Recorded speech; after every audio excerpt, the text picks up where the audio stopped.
Mornings in the hills are usually quiet, coffee in hand, mist rolling through the trees, and maybe the occasional squirrel giving me a judgmental stare. But this morning, peace got bulldozed by the arrival of one Nora Barrett.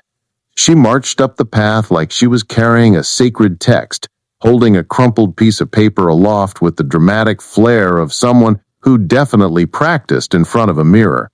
"I have official authorization to inspect this property," she declared, stepping right over my private property sign in blindingly white sneakers that looked like they'd never seen a speck of dirt. I took the paper from her well-manicured fingers, gave it the same level of scrutiny I give my grocery receipts, and, without breaking eye contact, ripped it clean in half. The sound echoed through the crisp mountain air like a firecracker. "This isn't a warrant," I said, letting the pieces fall like sad confetti.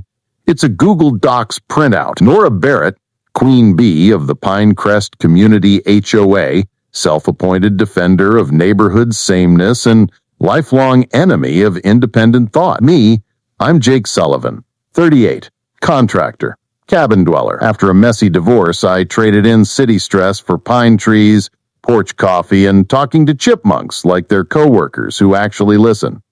The cabin's been in my family for 3 generations, passed down from a long line of stubborn men who believed in chopping wood and minding their own damn business. Nora believed otherwise.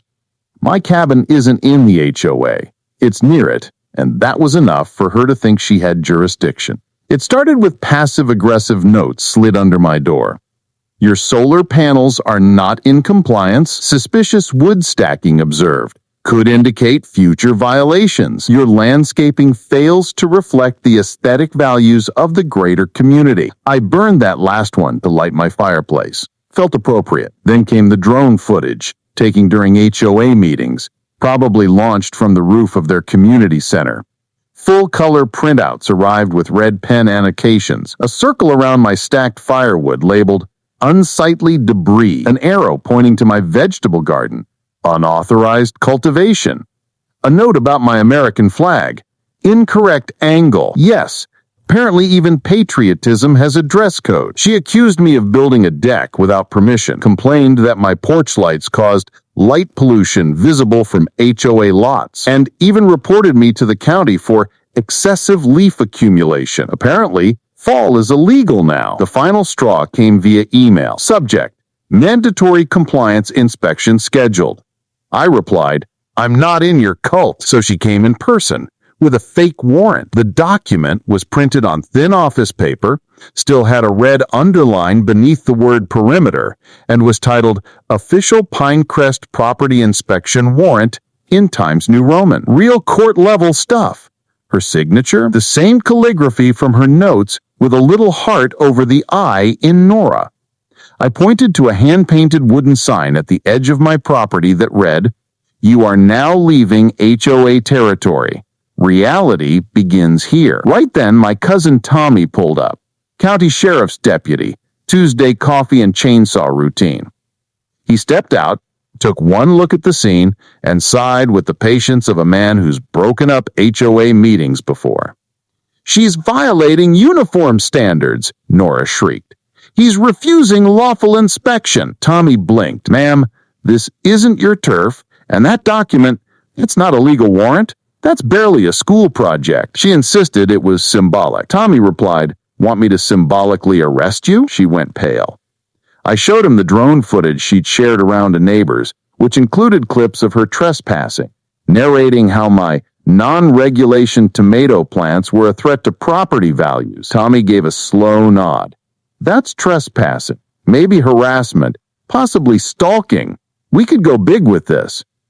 Nora didn't speak. She marched back over the boundary line, sneakers scuffing with each step.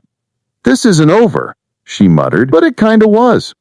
I filed for a restraining order and reported her to the county housing board. Turns out I wasn't her first target, just the first one to stand up and have an actual deputy witness it. The HOA board called an emergency vote 3 days later. Turns out the rest of the members had been waiting for an excuse. Unanimous decision. Nora suspended. Further investigation revealed she bought her drone with HOA funds under the label Aerial Landscaping Assessment Tool. She also billed the community for mileage during her surveillance drives. Homeowners were not thrilled to learn their monthly fees were funding Nora's personal spy operation. The new HOA president, a retired school teacher named Margaret, dropped off a fresh pie and a handwritten apology. "We'll stay on our side of the line," she promised. The court wasn't amused by Nora's symbolic warrant defense. She was fined $500 for filing false documents, paid $300 in court costs, and sentenced to 20 hours of community service, painting all HOA mailboxes to regulation color standards under supervision. I framed the ripped warrant and hung it above my fireplace. Next to it, I mounted a new sign. "This cabin is protected by common sense and a 12-gauge. Nora now runs an online group called Standards in Exile, where she files reports on things like inappropriate tree shadow lengths. Bless her heart.